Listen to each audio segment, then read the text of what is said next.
राम को वनवास केके के कारण नहीं मिला था। ये तो देवताओं की सोची समझी चाल थी।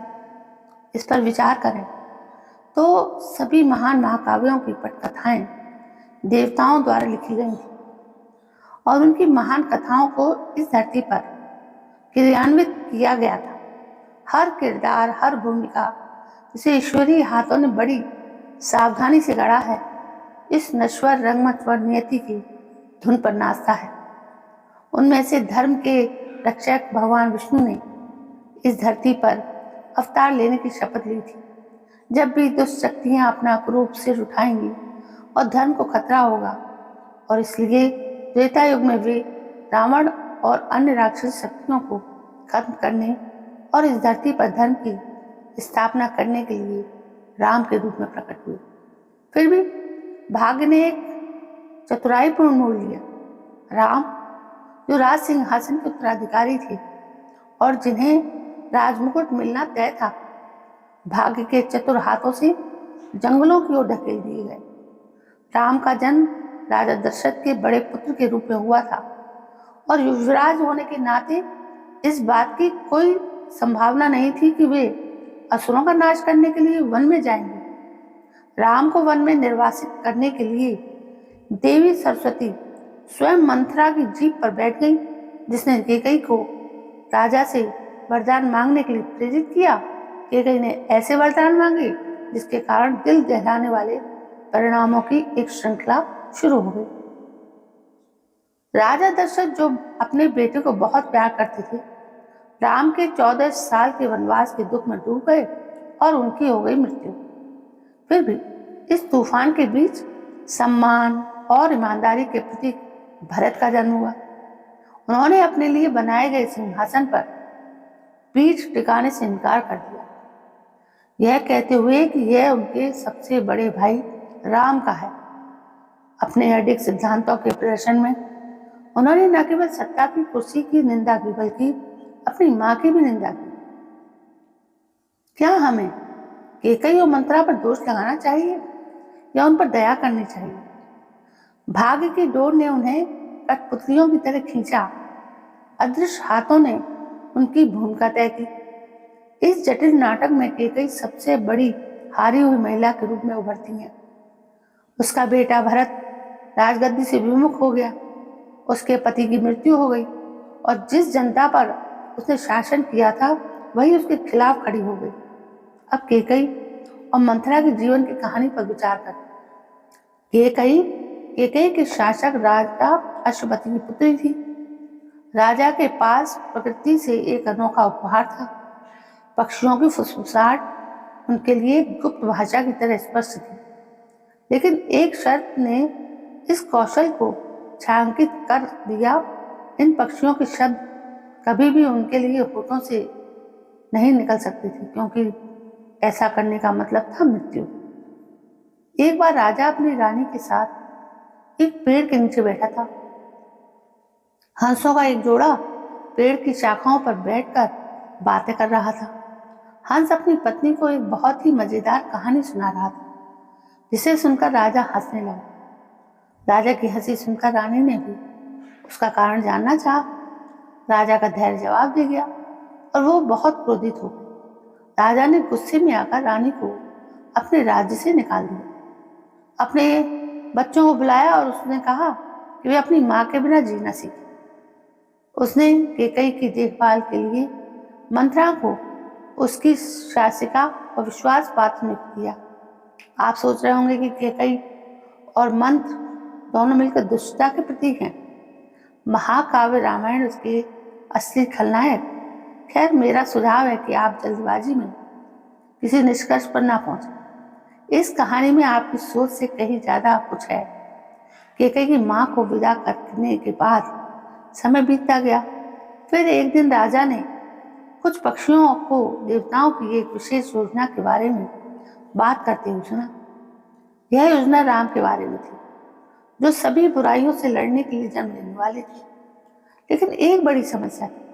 राजा दशरथ, राम के पिता, उन्हें उस गहरे अंधेरे जंगल में नहीं जाने देते थे जहां दुष्ट असुर रहते थे। इसके बजाय दशरथ चाहते थे कि राम अयोध्या के राजा बने। यहाँ बात दिलचस्प हो जाती है। अगर राम राजा बन जाते तो उनके पास जंगल में जाने का कोई कारण ही नहीं होता। इसलिए राम को राजा बनने से रोकने और उन्हें जंगल में भेजने के लिए देवताओं ने मंथरा और केकई की मदद ली। उन्हें असुरों से लड़ने के लिए राम को जंगल में भेजने में महत्वपूर्ण भूमिका निभानी थी। इस महाकाव्य में मंथरा की भूमिका को सही तरह से समझने के लिए हमें उसके पिछले और वर्तमान जीवन के बारे में जानना होगा। वैष्णव दर्शन नामक एक विशेष ग्रंथ में भगवान विष्णु और उनकी पत्नी लक्ष्मी दुनिया में पवित्र और शुद्ध हर चीज का प्रतिनिधित्व करते हैं। दूसरी ओर हमारे पास काली पुरुष और अलक्ष्मी, जिन्हें ज्येष्ठ लक्ष्मी भी कहा जाता है, जो हमारी दुनिया में सभी बुरी चीजों का प्रतिनिधित्व करते हैं। वे दोनों वेदों की गलत व्याख्या को बढ़ावा देते हैं। अलक्ष्मी दुख और गरीबी लाती हैं और पापों को बढ़ावा देती हैं। पापी सहस्राब्दियों के बाद लक्ष्मी ने अपने पापों के लिए पश्चाताप किया, जिसके परिणाम स्वरूप उन्हें मुक्ति मिली। उन्होंने फिर से जन्म लिया और खुद को स्वर्ग में पाया। उसे वहां देखकर ब्रह्मा परेशान हो गए और उन्हें श्राप दिया कि जब समय आएगा तो वो भगवान विष्णु की खुशी में बाधा बनेगा और त्रेता युग में धर्मी शासन की स्थापना में देरी करेगी। ब्रह्मा के वचनों को पूरा करने के लिए लक्ष्मी ने मंथरा के रूप में जन्म लिया और राम को 14 साल के लिए वनवास भेज दिया। इससे अंततः राम राज्य में 14 साल की देरी हुई। अब आइए देखें कि केकई ने अपनी दो विशेष इच्छाएं या वरदान कैसे अर्जित किए। राजा दशरथ और भगवान इंद्र राक्षस राजा संहासुर के खिलाफ लड़ रहे थे। केकई किसी तरह दशरथ को मना लेती हैं कि वह उसे युद्ध में साथ ले जाएं। जब वे लड़ रहे थे तब कुछ बुरा हुआ।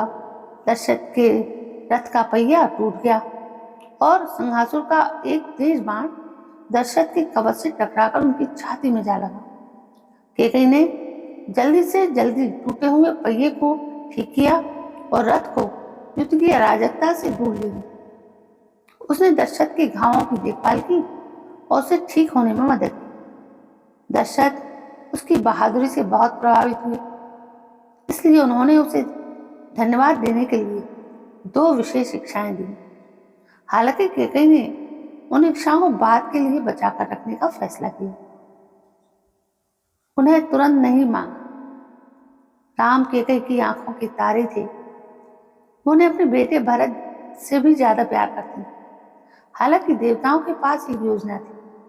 जैसा कि देवताओं ने अनुमान लगाया था कि राजा दशरथ ने घोषणा की कि राम अगले राजा होंगे, लेकिन एक मुश्किल समस्या थी।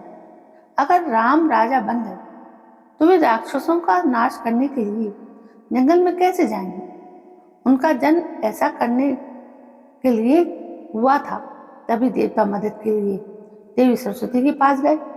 देवी सरस्वती ने मंत्रा की जुबान पर लगाम लगाई और उसे पूरे नाटक की खलनायिका बना दिया।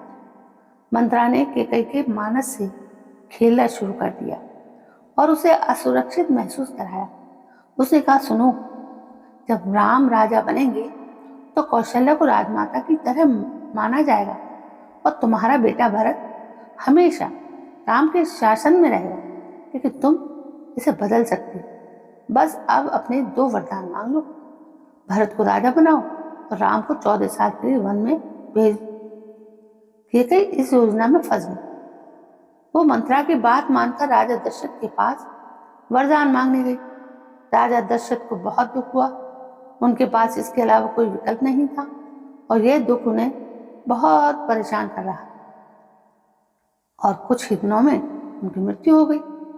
राम को अपनी पत्नी सीता और भाई लक्ष्मण के साथ वनवास जाना पड़ा।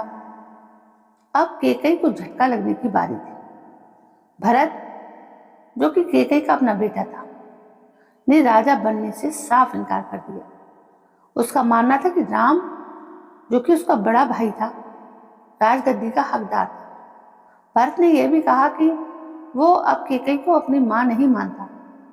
बड़ा सवाल यह है कि केकई ने राम को ठीक 14 साल के लिए क्यों भेजा, 12 या 13 साल की कोई अलग संख्या क्यों नहीं। रामायण की कहानी में जो बहुत समय पहले हुई थी, उस समय एक विशेष नियम था।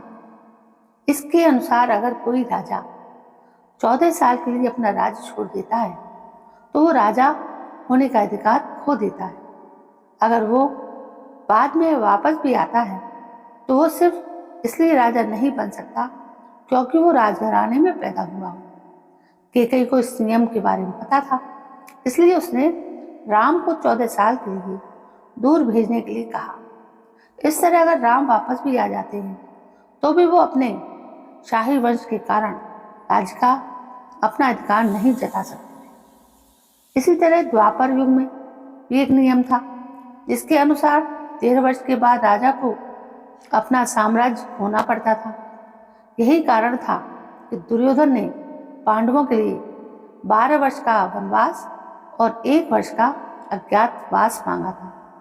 भरत ने राम के प्रतिनिधि के रूप में 14 वर्षों तक अयोध्या पर शासन किया। इससे विष्णु अवतार राम को इस धरती से रावण सहित बुरी शक्तियों को खत्म करने और धर्म को बहाल करने का अपना वादा पूरा करने का मौका मिला। वनवास से अयोध्या लौटने पर राम सीधे कैकेयी से मिलने गए। वो आभारी थे कि उन्होंने इस धरती से असुरों का सफाया करने और धर्म को बहाल करने का अवसर दिया। राम ने मंत्रा से भी मुलाकात की और उसे उसके कार्य के लिए माफ कर दिया गया क्योंकि वो देवी सरस्वती के निर्देश पर थी। भरत ने अपने भाइयों और भाभियों का खुले दिल से स्वागत किया। पूरे अयोध्या ने भाग लिया और राम के राजा के रूप में राज्याभिषेक का जश्न मनाया और इस तरह राम राज्य की स्थापना हुई। लेकिन 14 साल की देरी के बाद रामायण में कैकेयी की कहानी कई मूल्यवान सबक देती है जो समय के साथ साथ चलती रहती है। वो हमें मानवीय इच्छाओं और निर्णयों की जटिलताओं, आवेग में आकर काम करने के परिणामों और छिपे हुए इरादों की शक्ति के बारे में सिखाती है। कैकेयी के कार्य जो उनके अपने भय और मंत्रा के बहकावे में आकर किए, हमें अपने निर्णयों के पीछे की सच्ची प्रेरणाओं को समझाने तथा उनका स्वयं पर और दूसरों पर पड़ने वाले प्रभाव को समझने के महत्व की याद दिलाते हैं। ये कहानी रिश्तों में संचार और विश्वास की आवश्यकता पर भी जोर देती है क्योंकि गलतफहमी और गोपनीयता गंभीर गलतफहमी और संघर्ष का कारण बन सकती है। अंततः कैकेयी की इस कहानी में नकारात्मक भावनाओं और अनियंत्रित प्रभावों को हमारे निर्णयों को निर्देशित करने की अनुमति देने के खतरों के बारे में एक चेतावनी के रूप में कार्य करती है तथा करुणा, ज्ञान और व्यापक भलाई की स्पष्ट समझ के आधार पर चुनाव करने के महत्व पर प्रकाश डालती है। तो दोस्तों, ये थी कुछ सच्ची बातें जो शायद हम लोग नजरअंदाज करके ये कहते हैं कि कैकेयी ने राम को 14 वर्ष का वनवास दिया। राम को 14 वर्ष का वनवास देना उनके जीवन की नियति थी, इसके लिए वो इस धरती पर आए थे। दोस्तों, आज इस कहानी को सुनकर आप लोगों को भी कुछ नया ज्ञान प्राप्त हुआ होगा। कल मैं फिर हाजिर होती हूँ, तब तक के लिए जय हिंद, वंदे मातरम।